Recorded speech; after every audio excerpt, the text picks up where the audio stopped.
pupuknya palsu atau tidak sesuai standar, itu merugikan petani. Petani merugi hingga ketidakseimbangan pangan kembali terjadi. Seperti inilah wajah pertanian Indonesia sekarang. Usai dihantam dengan kebijakan impor kontroversial pemerintah, para petani kini dihadapkan dengan permainan tingkat tinggi para mafia pupuk di Indonesia. Masalah ini adalah masalah yang sangat serius karena dapat merusak pertumbuhan ekonomi serta mengganggu kesejahteraan bangsa. Oleh karenanya, dalam kesempatan ini aku ingin membongkar sederet kasus pertanian sebagai bahan penghakiman bagi kita semua.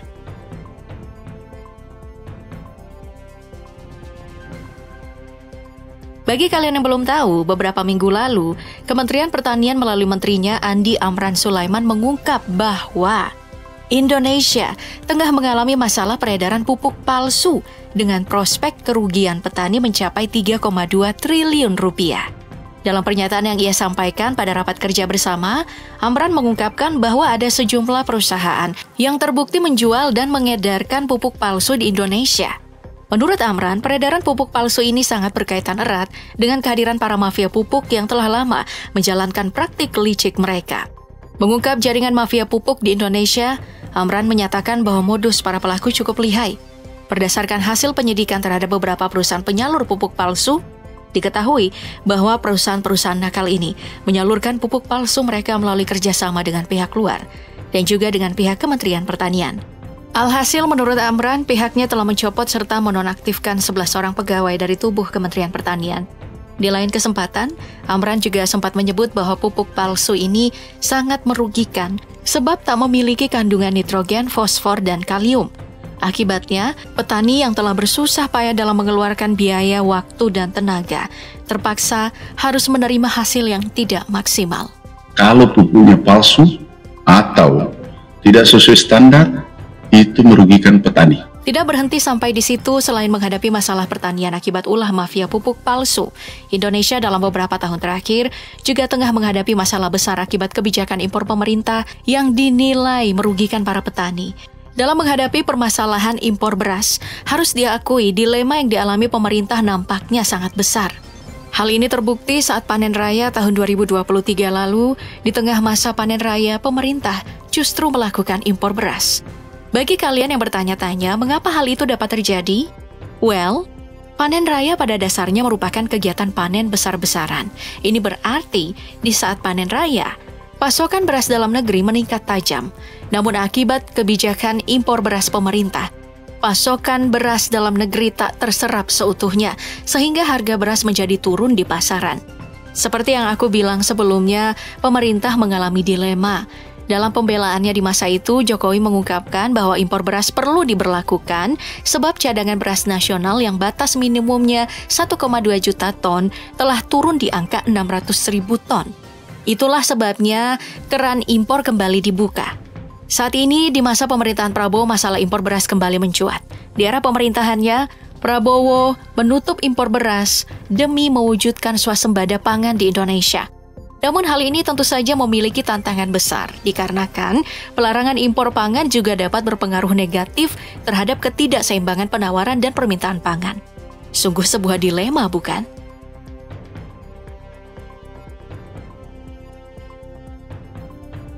Selain menghadapi dilema besar terkait keputusan impor beras, Indonesia dalam sektor pertanian juga mengalami masalah serius terkait kasus korupsi yang mengakar di sektor pertanian. Hal ini dapat kita lihat dari kasus korupsi pupuk bersubsidi yang terjadi di Karawang. Dari keterangan Kejaksaan Negeri Karawang, pihaknya telah mengamankan 2 tersangka dalam kasus korupsi pupuk bersubsidi yang diduga kuat merugikan negara hingga 14 miliar rupiah. Kedua tersangka yang berinisial TH selaku General Manager PT Pupuk Kujang dan H sebagai Manajer PT Anugrah, 3 bersaudara, mulai melancarkan aksinya sejak 30 November 2016.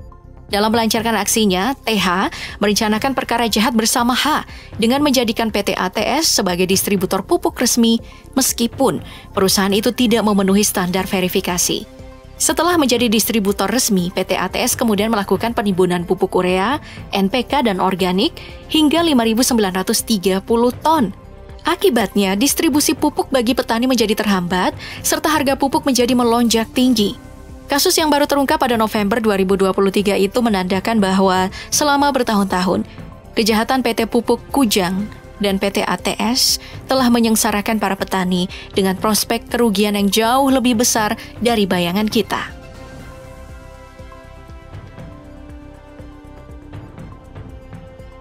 Masalah pertanian di Indonesia tidak hanya terjadi pada sektor pupuk, lalu kebijakan pemerintah hingga korupsi saja. Nyatanya, masalah pertanian yang ada di Indonesia jauh lebih kompleks dibandingkan perkiraan.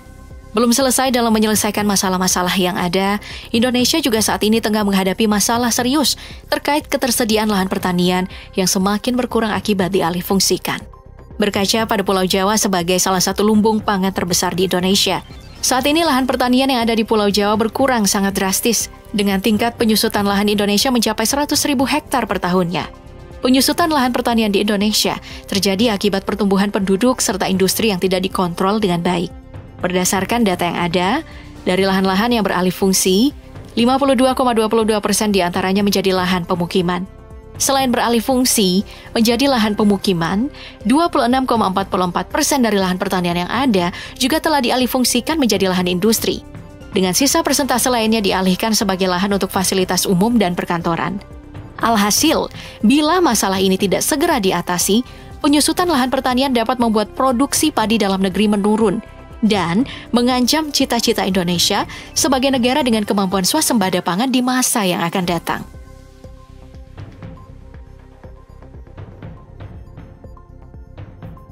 Di saat melakukan riset mengenai masalah-masalah yang ada pada sektor pertanian di Indonesia, aku juga menemukan fakta yang miris. Hal ini terkait dengan dugaan kuat mengenai mafia bibit yang ada di Indonesia. Dalam beberapa tahun terakhir, Serikat Petani Indonesia dan juga Menteri BUMN Erick Thohir telah menaruh curiga besar bahwa dalam ekosistem pertanian Indonesia terdapat manusia serakah yang menjelma menjadi mafia bibit. Menurut SPI, kecurigaan ini tumbuh akibat celah hukum dalam kebijakan pemerintahan Indonesia.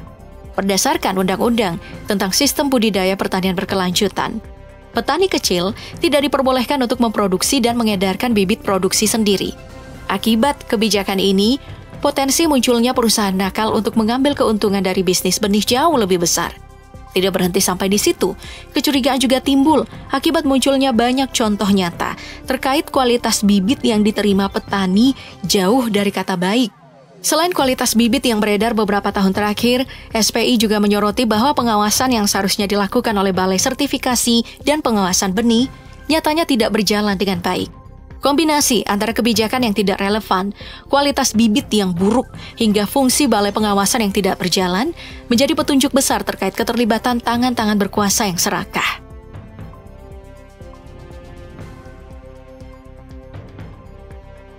Demi menyelesaikan masalah pertanian secara perlahan, pemerintah melalui BUMN melakukan perencanaan dan eksekusi terkait pembuatan lahan sawah baru di berbagai daerah di Indonesia. Namun sayang, kualitas pemerintahan kita yang sudah terbukti bobrok sedari dulu kembali memperlihatkan kebobrokan mereka dalam mengatasi masalah pertanian. Selama beberapa tahun terakhir, dalam pemerintahan Jokowi yang kini diteruskan Prabowo, pembangunan food estate menjadi salah satu program unggulan yang digagas demi mengatasi pemenuhan pangan di Indonesia. Pemerintah dengan gencarnya membuka lahan untuk dijadikan lahan pertanian. Namun, selalu saja gagal dan berujung pada lahan-lahan yang terbengkalai dialihfungsikanlah menjadi lahan kelapa sawit. Bukannya mengevaluasi diri, pemerintah justru meneruskan program ini. Alhasil, berdasarkan data yang ada, untuk di wilayah Kabupaten Kapuas dan Pulang Pisau saja, dari 30 titik yang ada, 15 titik diantaranya atau sekitar 4.159 hektar lahan menjadi terbengkalai.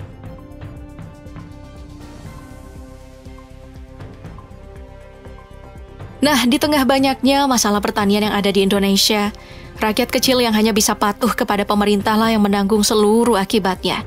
Dari berbagai contoh kasus yang ada yang dapat kita lihat, betapa para petani kecil begitu menderita akibat kebijakan-kebijakan pertanian negara. Bukannya belajar dari kesalahan, pemerintah justru terus mengulangi kesalahan yang sama tanpa pernah merasakan konsekuensi nyata dari kebijakan yang mereka terapkan. Para mafia dan pemain korup yang terungkap hanyalah secuil kebusukan yang terbongkar di antara kebusukan besar yang belum terungkap. Akankah Indonesia dapat selamat dari kebusukan dalam sektor pertanian? Tulis opini kamu di kolom komentar.